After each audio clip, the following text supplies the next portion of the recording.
Welcome to Overseasoned. It's only going to take one take. I actually kicked him out of the restaurant. Why? Gotta bitch to someone. Gotta bitch to somebody, and I'm good to bitch to. I thought you were from Spain. Yes, I am. Oh. Sí soy. Gotcha. Soy chorizo. Oh, no. You've gone into Martha Stewart land. It's good. It's just not live. Whatever. Okay. It's like a scene from Cocoon. Like the sun goes down. You don't want to get blacklisted. You know what, Mr. President? Is this what you want?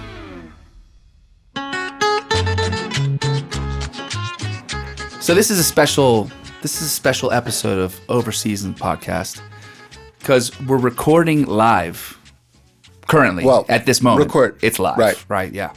Well, we're recording in a beautiful studio, and we're doing so with our friend Felipe. What's your studio called? Velvete? Oh, Velvet Studio. Nice. So we're recording live from Velvet Studio with Felipe. Okay. In Bogota. It's just not live. Whatever. Okay. En vivo. Got All it. right? Yeah. Yes. We're recording from Velvet Studios in Bogota. And I just got a text from a dear friend, a great friend. Okay. One of the best friends you could have. Who is it? Ronnie It's Sanders. not me. All right. How's Ronnie doing? Ronnie Sanders just said to me, what a fucking guy. Look at this. You're going to be jealous. I got you a 3-liter of 2023 Felsina olive oil. Want to make sure you can take it home. A 3-liter. Where is that from? Where is Felsina from? So Felsina is one of the best producers of Tuscan wines. And they're based right. They're essentially like. Is he in Italy right now? He must No, be. but he imports those wines. Ah, okay. And it's really hard to get their olive oil. Essentially, you usually I've never heard of it. you'll only really get it from the vineyard. This is the only olive oil from Italy that you would be excited about. I would No. imagine. There's a lot of it's just one of those things you can't buy because it's not sold. It's Got it. And so I want to thank Ronnie Sanders first for setting me up with a beautiful bottle of olive oil. It just means I'm going to have to buy some extra coffee and throw it in the luggage. For a little thank you. 3 liters. That's a lot to get through. Especially because you were just in Crete over January, December. That's correct, with my friend Chris Vespatzis at his father's groves. And I You got actually me some olive oil from there, but I haven't actually seen it yet 5 months later. And Ronnie is just texting you. He's going to send something tomorrow. It's been 5 months. I feel like you're kind of like hanging on to it, waiting to see if you don't get something else. Tony. I owe you a can of olive oil. Can. It's in cans. Okay. Yes. I had this picture that was like in like a cool bottle or whatever. liter. No, just like something. Like super rustic. Right. It's in a can, picked by my hand, and I've got 3 bottles. One is for you. Nice. All right. So. I'll look forward to getting that at some point in the future. Maybe you should just come to Florida. All right. I've got to Yeah, you've got to import it yourself. I've got That's it here correct. for you. It's Yeah. on the shelf. Yes. Come and get it. Yes, come and get it. Got it. So thankful, Ronnie. Thank you for the awesome olive oil. And the reason I bring Ronnie up is because Ronnie was a big motivation for coming here to Bogota. Sure. And he and I actually first came out to Bogota. I want to say it was Christmas Eve, or just right around Christmas of 2022. So It was that long ago. a little over a year ago. Wow. So yeah, about 14 months ago, right? Because Well, I guess so. Yeah, you're right. Yeah, and Time flies. I was so impressed by Bogota, and then I wanted to make sure, sanity check, make sure it was everything I thought it was, because Bogota, guys, just so you know, is fucking awesome. Yes, we love it. I love this town. I love the people. I love their colorful language. Like the vibe, The food the is restaurants. incredible. I love that when I land here, there's so little oxygen. It takes my breath away. very high. As soon as I land, I can't even keep up. There's a small tear coming out of my eye. And I'm like, yes, I'm in the land of chicharrón. This is it. We're here. So Bogota is awesome. So Ronnie and I came and we started to check out some restaurants, and then I decided to stay a couple extra weeks, and it rained every day day. And I still liked it. You initially came here for... Initially, it was just, I wanted to... we wanted excuse to travel. An excuse to travel, right? And it's usually pretty quiet the first couple weeks coming into the new year. And I was just super intrigued by Colombia in general, right? It's close to the U.S. It's easy to travel to. Oh, I love that part. Yes, I it's love so good. No jet lag. It's awesome. So good. And then on top of that, too, it's just there's so much, I think, to learn here, right? It's a much bigger city than I ever imagined. It's a big city. It's beautiful. Very vibrant. Very vibrant. And the food is great. Yep. People are super nice. And then, we have had an opportunity to dive into some really incredible products from Colombia. Sure. Right? So just recently, well, I guess this all comes back to when you came down, Tony, I needed a sanity check. And I wanted to make sure that, okay, so I fell in love with Bogotá. But am I crazy? I remember you calling me. You're like, I think that this place is really cool. I want to maybe start a wing of our company here. Yeah. But you just didn't want to make that decision by yourself. I totally understand. Like, what's going on? Right. Does it make sense? Does it not make sense? And you were on board. I came and checked it out. The supportive chef that you are. You're like, you know what? Let's throw it on the menu. So you flew down and we hung out, right? Remember we hung out and we went to, do you remember some of the first places we went to? It's all kind of melded together over our last few trips, but yeah.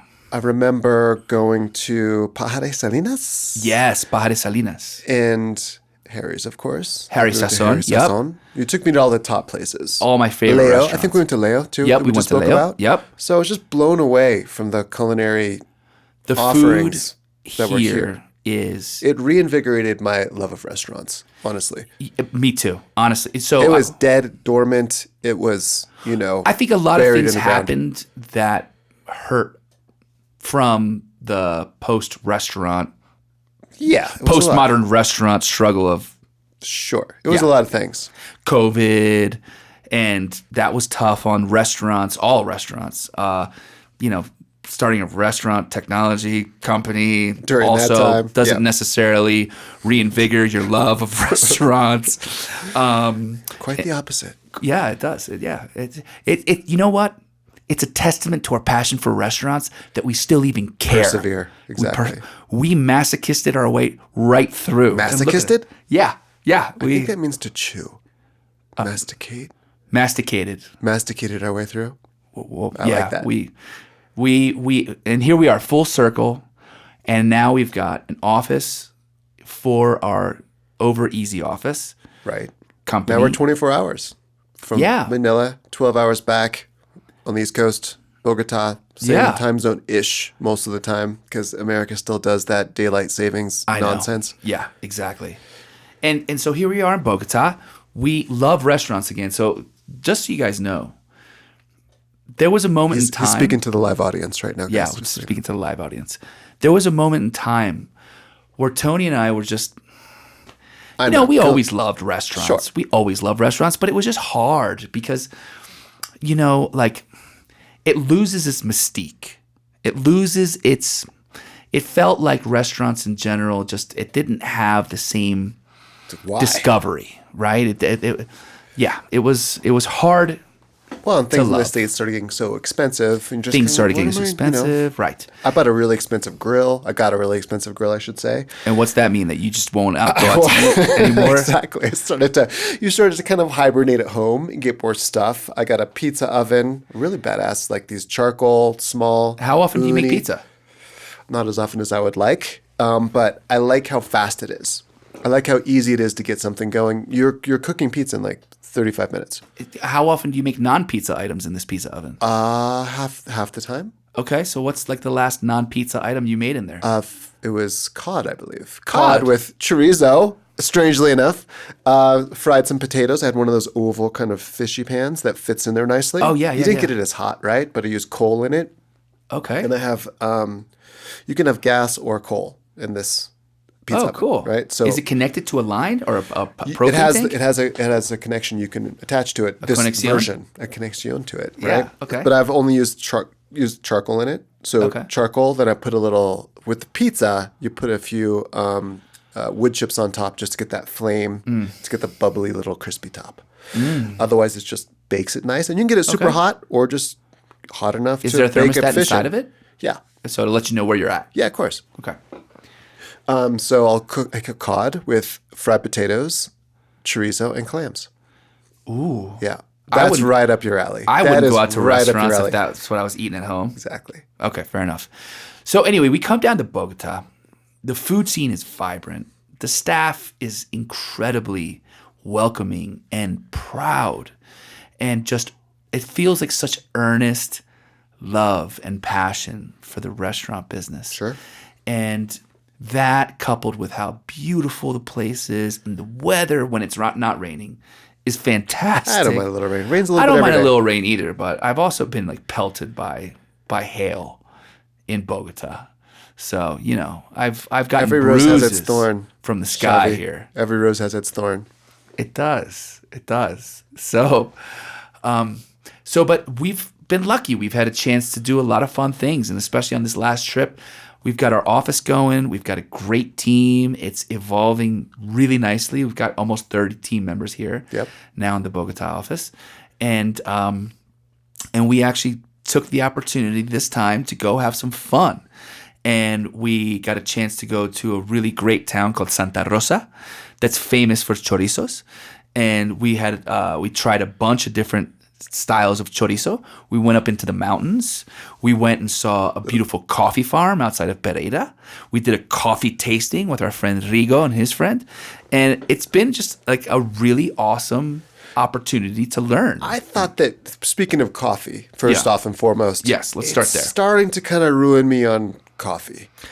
In the best possible way. Colombia has destroyed me. Yeah. I can't drink Dunkin' Donuts or Starbucks. Not even Dunkin' Donuts, but, you know, there's a lot of great roasters in America. A lot. But there's a lot of more nuance, I feel like. Yes, I agree. To the coffee here. And, you know, there's something about going to the farm itself and buying it there and understanding everything that goes into it that gives you a little bit more appreciation in general. I cannot believe how much work goes into making coffee. It's pretty insane. And not only the work and the people, and like there's so many unsung heroes. Like, so a couple days ago we were at Las Vegas, right? Rancho Las Vegas, is that what it was called? Yeah.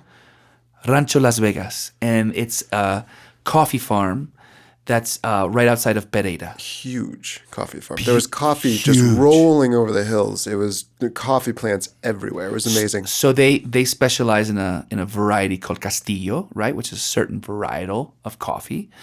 And what's number one, it's getting up into this coffee farm is hard. Like, you need altitude for coffee. Sure. Which is one of the prerequisites to growing good coffee. And it's incredibly hard to go up and down. And, you know, you have to have like a great driver. And you have to have like a 4x4, right? Essentially to go up and down these really steep hills. I just kept thinking during harvest, they're just walking up and down hills all day, like steep hills.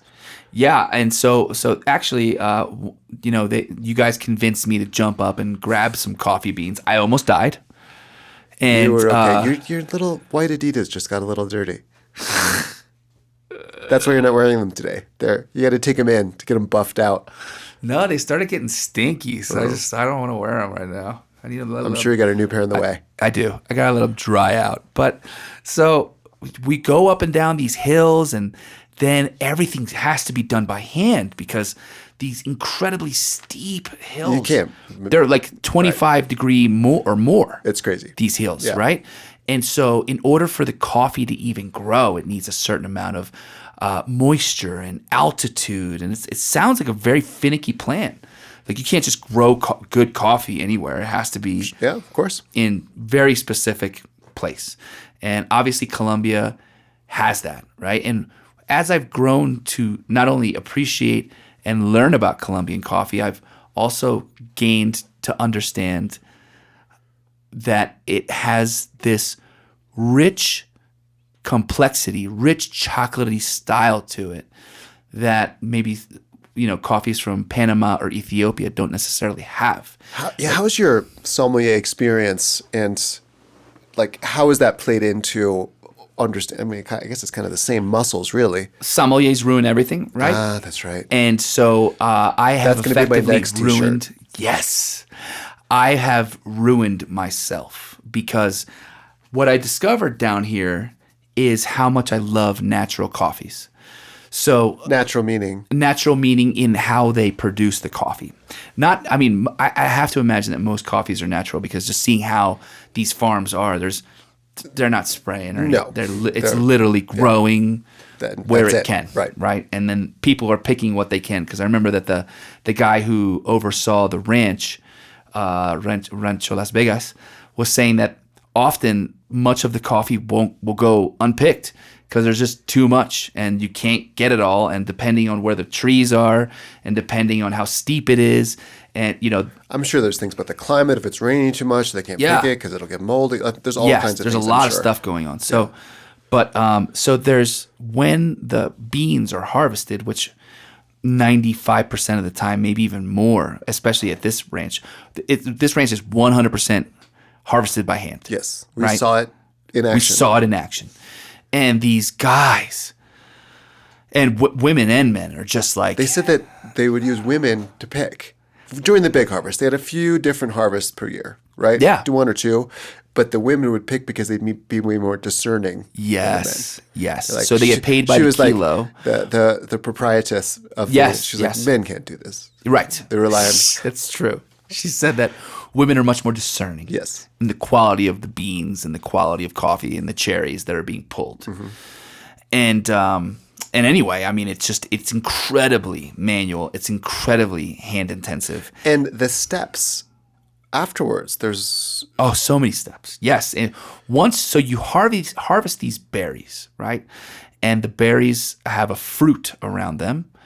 And it's actually like a cherry seed. That's like kind of what coffee is. Yeah. They call them, some people call them cherries, right? Pit. Yeah.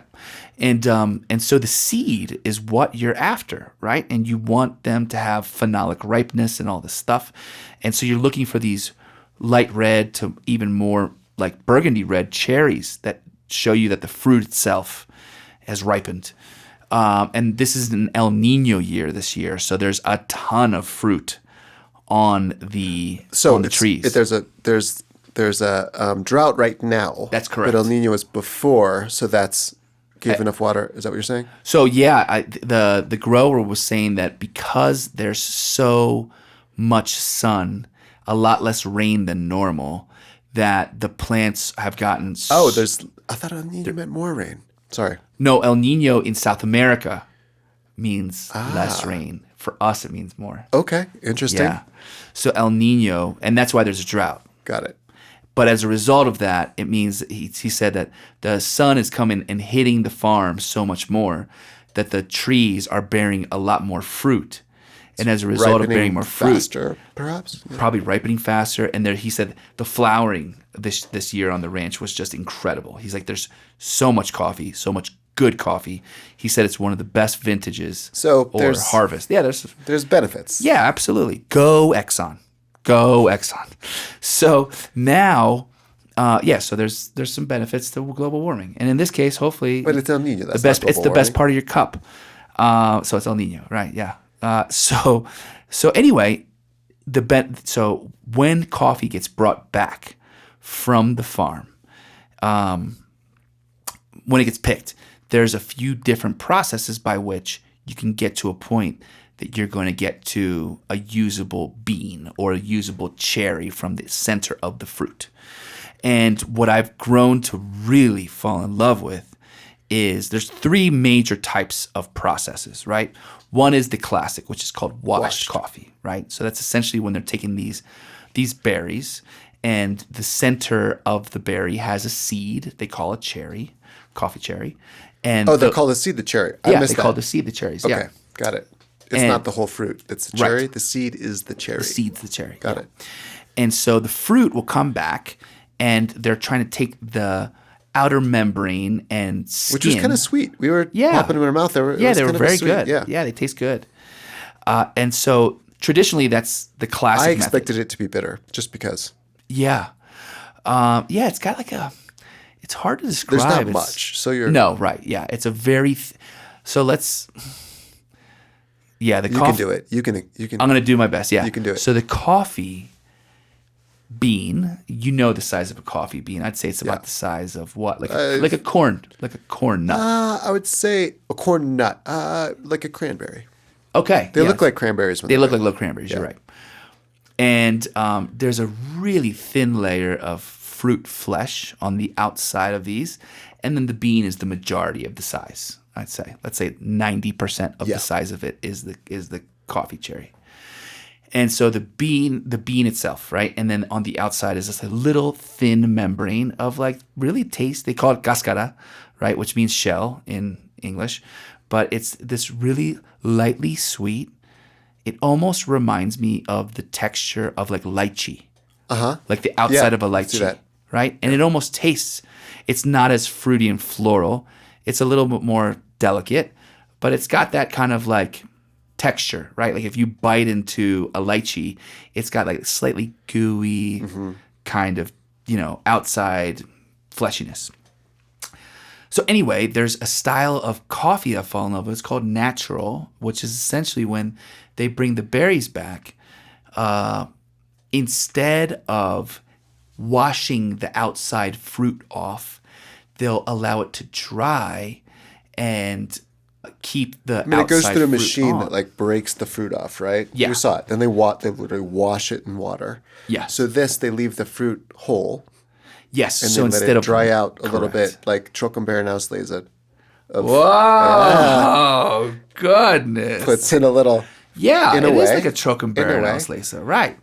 So they're allowing the fruit that normally would be washed off the cherry or the seed or the To dry ferment a little bit. to like dry and become a part of the entire. So the membrane and the skin is left on the coffee cherry, right? So the bean ends up becoming the of the entire coffee. bean. It's Right, it's natural, hence the name natural.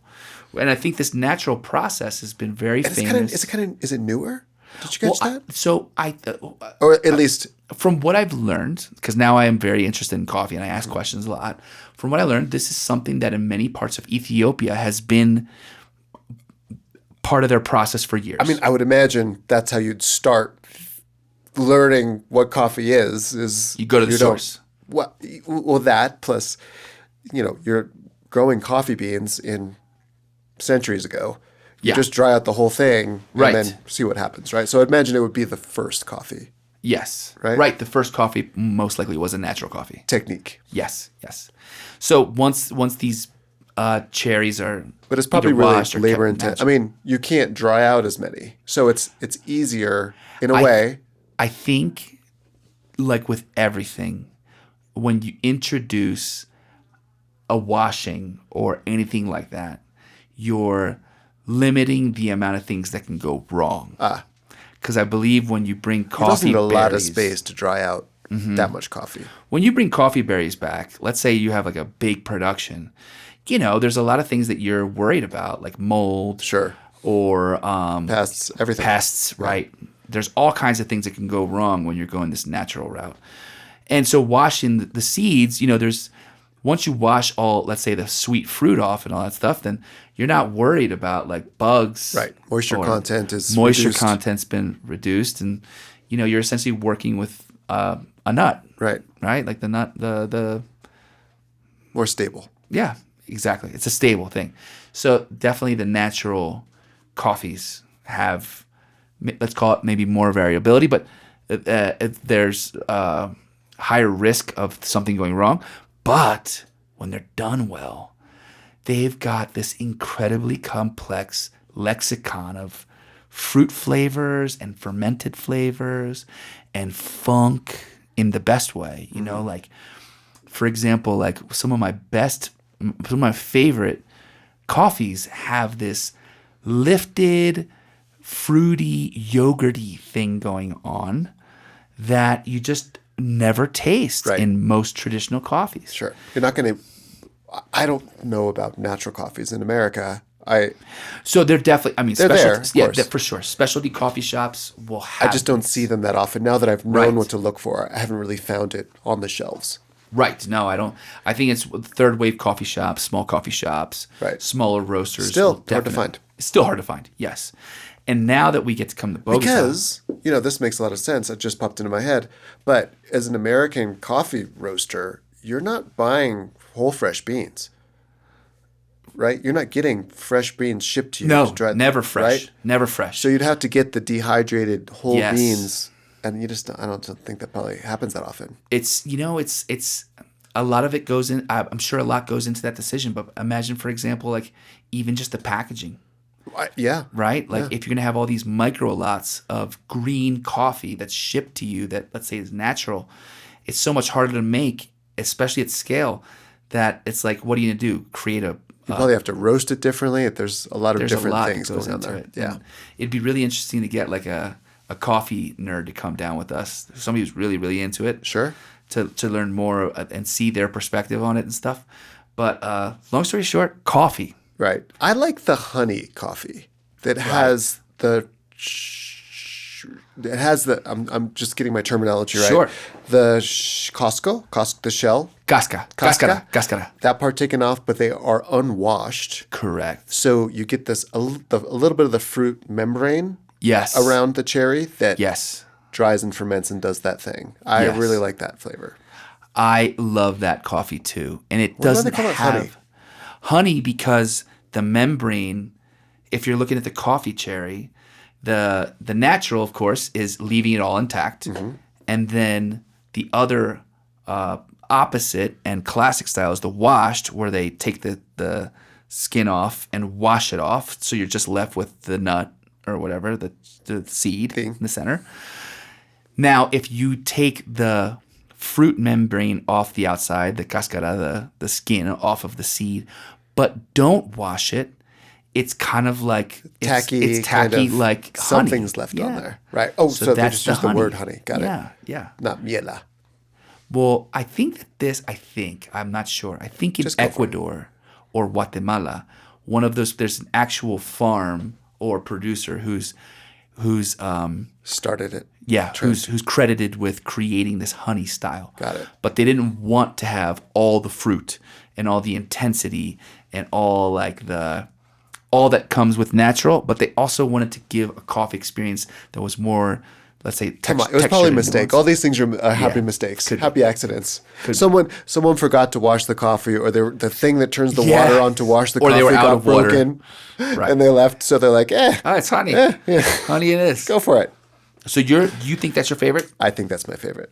Cool. Yeah, and the geisha, Yes. which is a very interesting varietal. Yeah. varietal. Yeah. Very expensive in the States, Throughout the world. throughout the world. It's grown here on every farm we've been. Both the farms we've been to, they're growing geisha. Yes. So when we went to Rancho Las Vegas, it sounded like they just had a plant to see how it would do. They haven't. Oh, I actually, thought they had I missed that part. They had like a few, and they were just looking to see how it would do. I just kept waiting for my machete. I thought a tour came with a machete. I was really disappointed that I didn't get one. Next time, I get a machete. They agree. have banana trees growing all through, like kind of marking off the different lots and Beautiful plants plantains everywhere. avocado trees. It's like the Garden of Eden. It was awesome. It was gorgeous. What else they had? Avocados, bananas, Yeah. papayas, mango tree, that citrus tree, the Pajarito, mandarino pajaritos. There are these Green oranges that are tart, like sour oranges. right. It was like a lemon flavor, right? Yeah. But the flesh was orange, and the skin would turn. I saw some that were ripening to get. orangey. They can't. Nothing green really stays green. Even like a jalapeno turns Yeah. red, True. or whatever. But they look like an orange. They look like they're going to be sweet, but they're tart, Yeah. right? I want to put that. I want to like marinate a pork shoulder in that so bad. I just want to have a big grill out there. Grill whatever. Pull one of those off the tree, squeeze it right over. Mm-hmm. Which those were served on on every dish of the chorizo that we went to. Yeah, we went to a few different spots, and in Santa Rosa they have Santa Rosa is famous within Colombia for their style of chorizo. That Every they other make. place is at choriceria. Yeah, choricerias. Choricerias. And there's choriceros everywhere. And the chorizos that we ate in Santa Rosa were really interesting and so different than what I expected. Yeah. What do you think of when you think of chorizo? A chorizo When I think as a chorizo, Spaniard. yeah, I'm sorry, Spaniard or New Jersey. What's coming into play here? My inner Basque. So Gotcha. as an Euskaldun, but as a Basque, I think of chorizo or chorizo, and I think of dry cured fermented chorizos, right? And I think of chorizo león, which is a beautiful. I don't think I've ever seen that one. So in Spain, chorizo is almost always, except for a couple that I can think of off the top of my head, almost always cured. Sure. Almost always has the flora on the outside of it, and is Dried. traditionally just like a conserved food that you would slice down, put on a piece of bread, and red with it's room temp. pimentón. Yes, it's red with pimentón, and it's garlic. Spicy or not spicy? Both. Yeah, I guess that depends on the area. So what I do notice is that, like for example, chorizo león has much coarser grain within the chorizo, and it has less fat. But then you go, for example, to chorizo de Pamplona or chorizo de Rioja, and they have a much finer coarse, much finer grain and a lot more fat. All right, and so there's all these different textures and styles of chorizo, but all of them have pimentón, whether it's smoked or sweet paprika. They'll have, of course, pork and pork fat, and then they'll have varying levels of garlic, right? There's only two that vary from that coming off the top of my head. One is chistorra, which is the Basque chorizo, and that's always either grilled or planchad, and it's a raw chorizo. So that's not something that you normally see. That is just the chorizo of San Sebastián and those areas, right? And then the one from Mallorca is sobrasada, and it's still cured, but it's the one that's like Nduja almost, right? Nduja, yeah, exactly. Nduja. And that's a spreadable chorizo. But those are the only two chorizos that, in essence, kind of stray from the mold, literally. And the rest are all kind of classically cured style. The chorizos that we've had in Colombia are wildly different. Of course, they're made out of pork. Of course, they have the casing on them. But for example, the two chorizos that we had the last couple days were almost steaky. Bigger, hand cut? Hand cut. Hand cut, which to me was crazy. Yes. Hand cutting that, I mean, I'm sure that they use some ground, because there's something holding it together. There must be something finer ground with bigger chunks of hand chopped meat around it. Could it be well, just not in the second pork one. fat? Could pork fat do that? I don't think she needed the protein to hold it together, right? And that's why you mix a sausage. You can't just grind it and shove it in. You got to mix it to bring the proteins out so it gets sticky, right? So that it kind of forms. Is that a pellicle? That forms? No. It's just kind of brings the protein out so it kind of gets sticky. Interesting. A pellicle is when you're going to smoke something and you dry it out. It's a cured item that you leave in the fridge. Like salmon. Right. And it gets sticky on the outside so that the smoke will actually stick to it when you go to smoke it. Okay. Well, yeah, I mean. So there are bigger chunks of meat. And cooked. Hand cut. All cooked. Ooh. Oh, yeah. Meaning they're all cooked. None of them are cured. No cured ones. Well, salt in them, but not cured, not dried. Not dried, yes. And are they cured? Well, anything with salt is cured.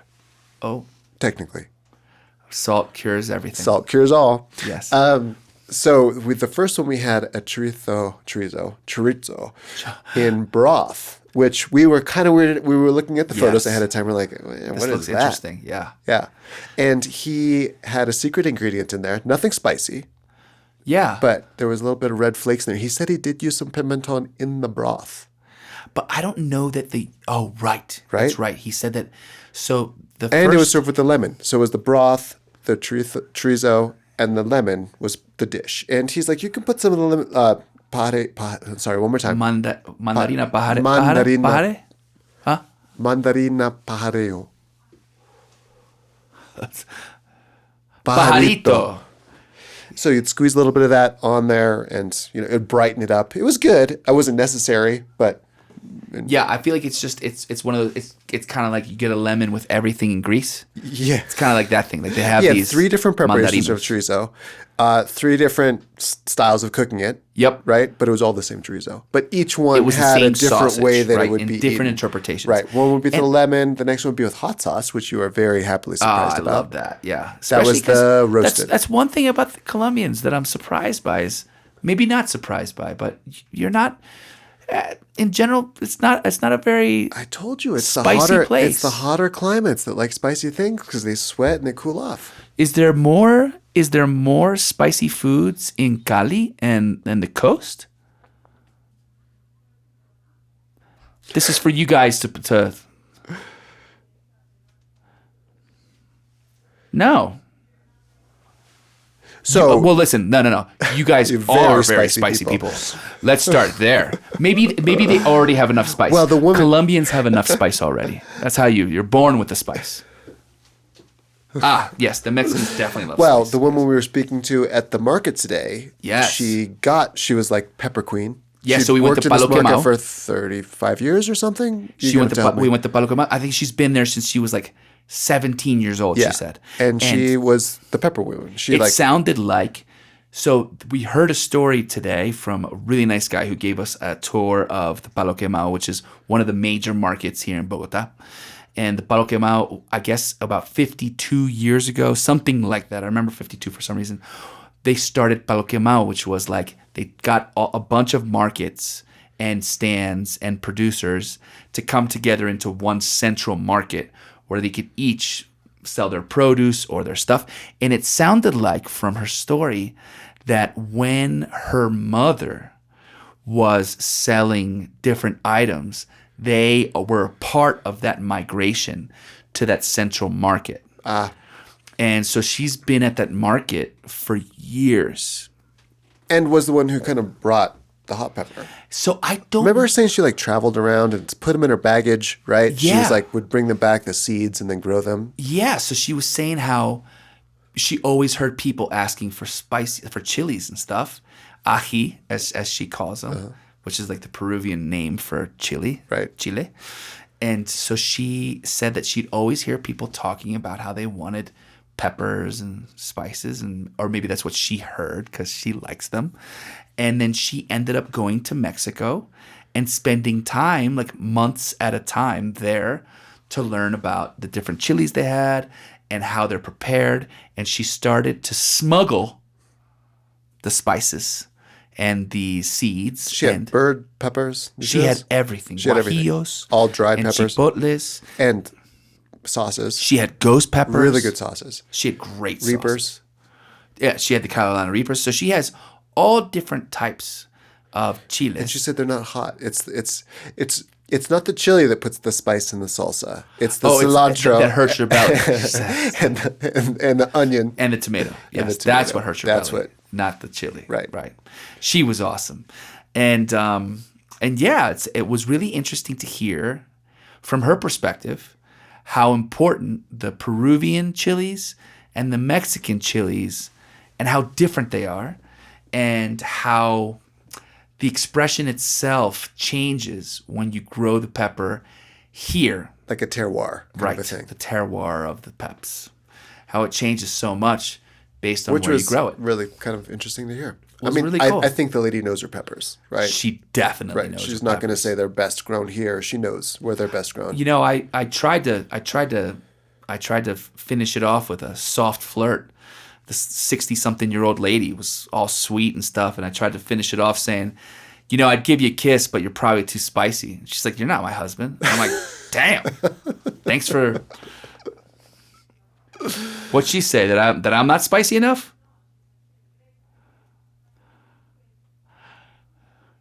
Terreto. What does that even mean, terreto? Oh, she did? That's when I ran. Yeah, that's when I ran. Oh. Terreto. Te beso. We need to go back. Te reto. Well, now I have another reason to come back to Bogota.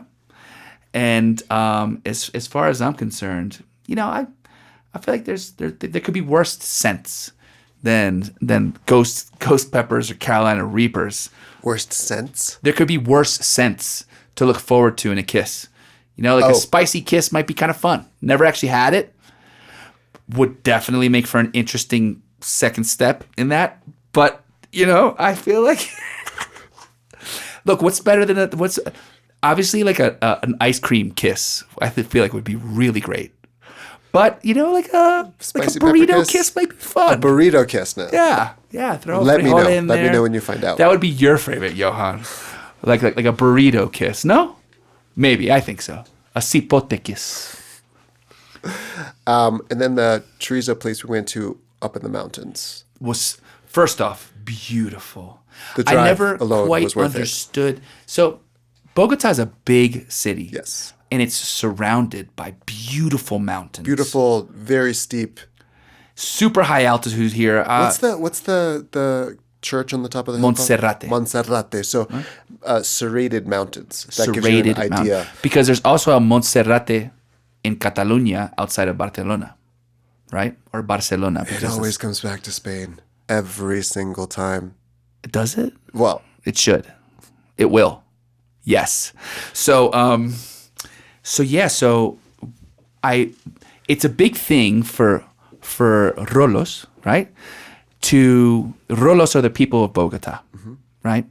And we don't know why they're called Rolos. And if you know why they're called Rolos out there in the world, let us know. So the Rolos love to leave Bogota on the weekends. I discovered this during Christmas.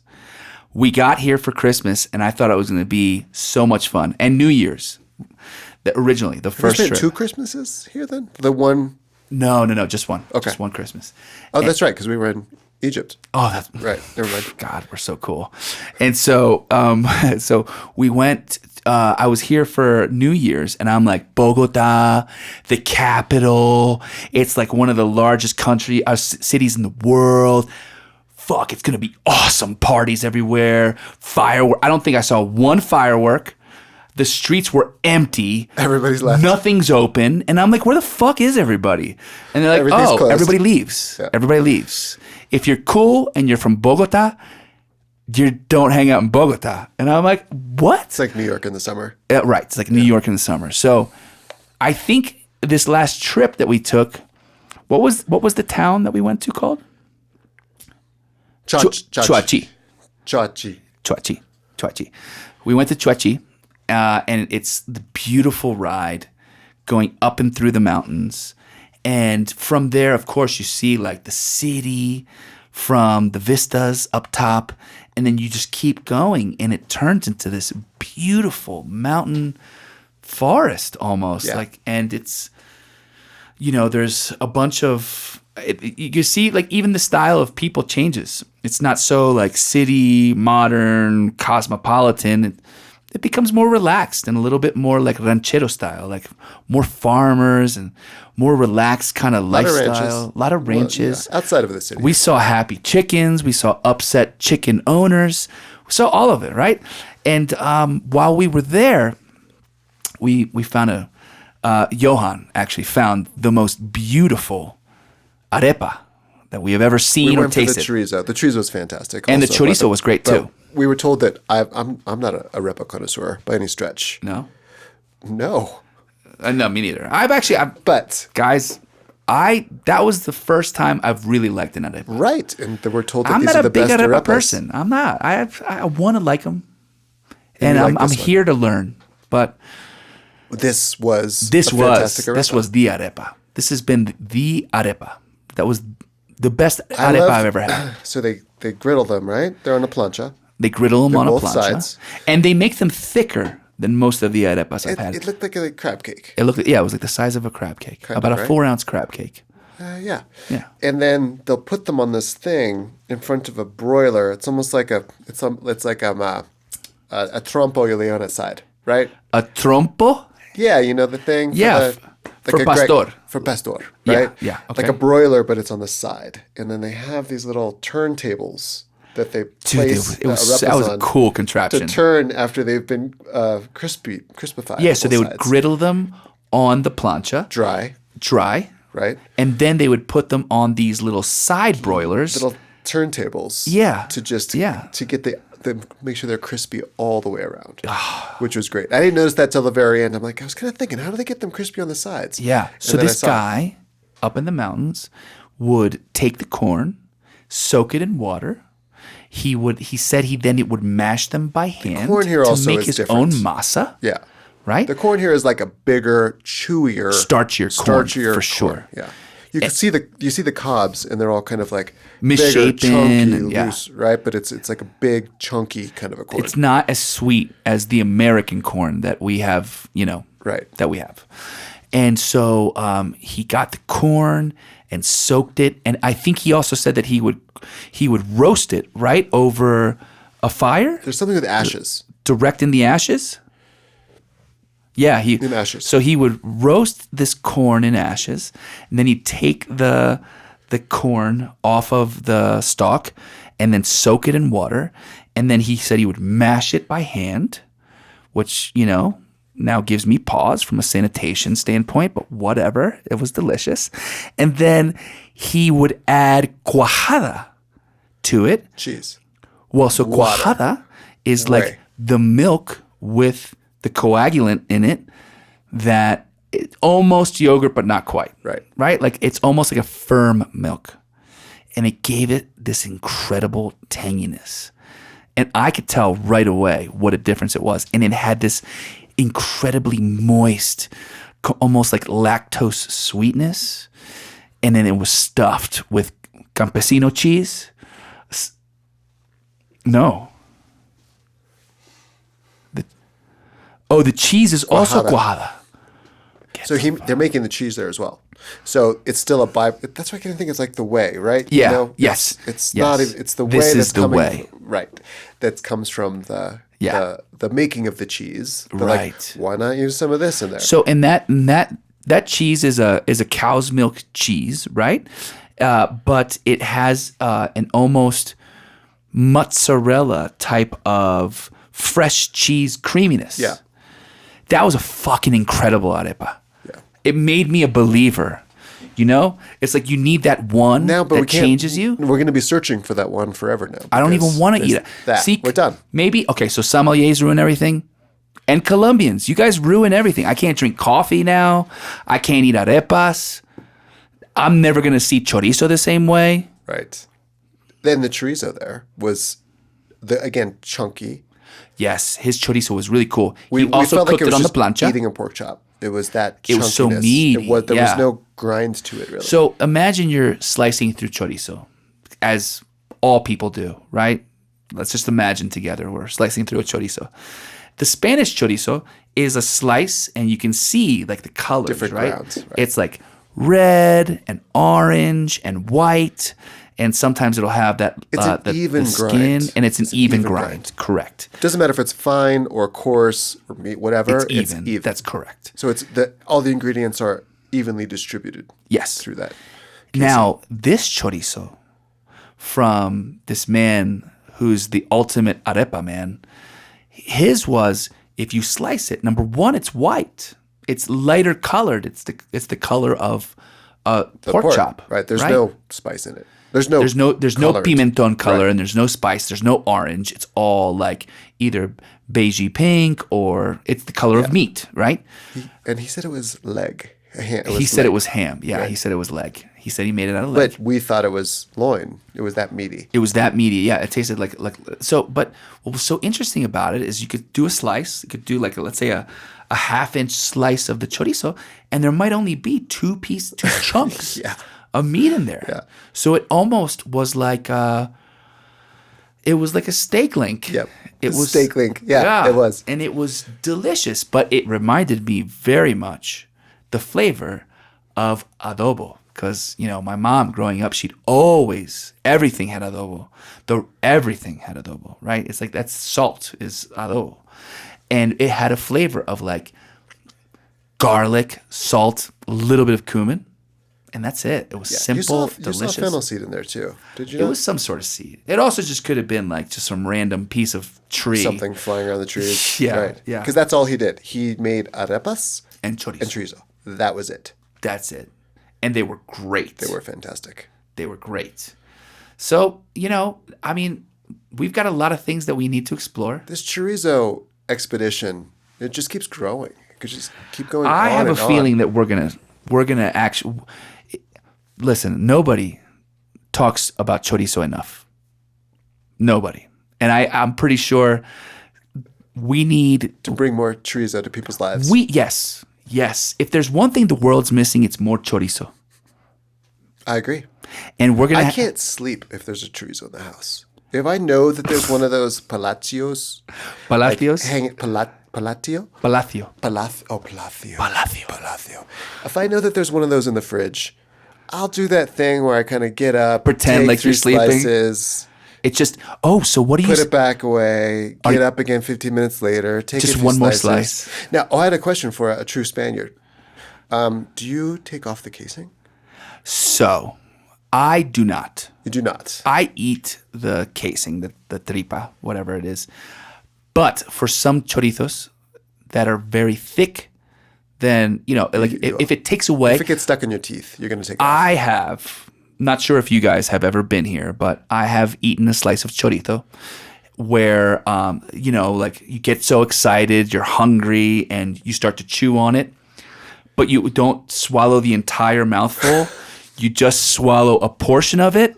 And the rest gets drug along, but Yeah, and then you have a string of chorizo. There's like one mouthful and it that's gets tied still around your tooth. Oh, no. And then whatever that hangy thing is in your throat becomes like a punching bag. And I almost died eating chorizo a couple times like But that. still, you where persist. the skin gets stuck. Yeah. And I'm like, and then, the only way to save yourself is to eat the rest of the chorizo. So it can be a health risk.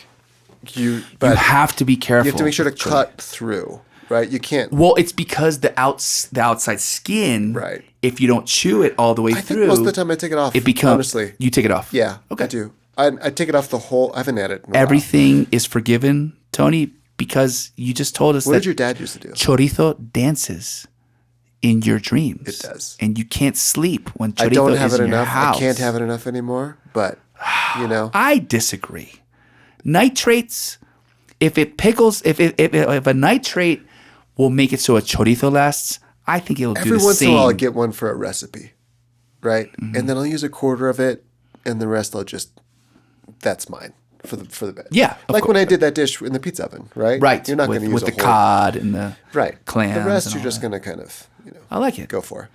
But yeah, so I'm really we're gonna explore lots of things. We're gonna explore more coffees. We're gonna explore more wonderful things to eat. We're gonna try to find other great arepas, and I think more importantly, the search for chorizo has just begun. It has. We're gonna find every chorizo there is, all the styles, It's all gonna the be people, hard to find the best one 'cause all they're the so different, places. right? They're and so different. we're gonna I don't like the report best thing back anyway. The best. It's like there's No? different chorizos for different people, moods, right? different strokes You for could be in different the blokes. mood for like a Palazzo chorizo or a chorizo like we had up in the mountains. It's different, Yeah. Sometimes this, sometimes that. You don't have to choose. Okay, yeah. It's a big world. You can have. It's like all of it. snowflakes. Chorizos are like snowflakes. I never knew this, but that's what it is. Chorizos are like snowflakes. Right? That's just, You're a they're all wild man. different. Yep. They're all different. But yeah, what would my dad do with chorizo? My dad for him, chorizo was like oxygen, right? Like if you wanted to have a good day, you need a piece of chorizo. And he liked every chorizo. He likes the Goya chorizo that you have to cook. The only thing he didn't like was pepperoni. Because he thought pepperoni And you, was as a kid, just the growing up in America, Italians right. ruining chorizo. That makes sense. And he would always say, what the fuck is this on a pizza? They ruined it. Why don't they just put chorizo on top? And I know, Dad. I know. But the Spaniards didn't invent pizza. The Italians invented pizza. And he said, well, that's their fault. They should know, right? They should know. And you know what? My dad was right. Have you ever had chorizo on top of a pizza? I do not believe I have, but I think I'm going to try it. We have it here. We have it in Bogota. Chorizo? Of course we Chorizo do. pizza. Yeah, they got Of course we do. Of course. Yes. It's not the chorizo you're thinking. I'm about, never though. going back. It's not the chorizo you want to try on pizza. I'm just You guessing. know what? I love. It's all- going to be good, but I think it's not going to be the Spanish chorizo. You just said it, Tony. Every chorizo has a place in this world. It does. And they're all different. Different sizes, different colors, but whatever. Somebody's getting hungry. I'm very hungry. You're starting to I see you in their chairs. I know. Let's go have some chorizo. All right, so listen. Thanks for being the token gringo and going on this chorizo exploration. You got it, buddy. Happy to help. Thanks for coming. Thanks also you guys for showing us how great Colombia is. We're just getting started. Rigo, you excited? I can tell. So let's do this. Let's go eat all the chorizos. Let's have all the cafes, right? Let's go find more arepas, and let's discover what else there is. What's next? What's next on our journey? We have chorizo that's going to be an ongoing operation. Chorizo, yes. Chorizo is it's not just. I think the next it's thing not. we want to do is chicharrón, which we're going to bring. Chicharrón which is a great one. It's so different all over the world. It is so different. And it's such a big part of Filipino culture. So we're going to be in Manila Yeah. next month, and we're going to try to go to a chorizo. Sorry. We're not going to try. We are. We're We're going to go to a explore chicharrón factory. chicharrón. Chicharrón in Philippines, of all places. Yeah. Who knew? Bulacan, I think, is where we're going to have to go. Let's do it. So yeah, we're here for you guys. We want to do the hard work of tasting all the chicharrones, tasting all the chorizos. We want to tell the story of pork through the world and other things, of course. So stay tuned. Brought to you by the National Heart Association. Yes. Good? Perfect. Well, thanks, guys. Thank you very much. We'll talk to you soon. Chorizo. Overseasoned was a presentation of the Colombian Chicharron Appreciation Office. Yaba un chicharoncito en tu corazón.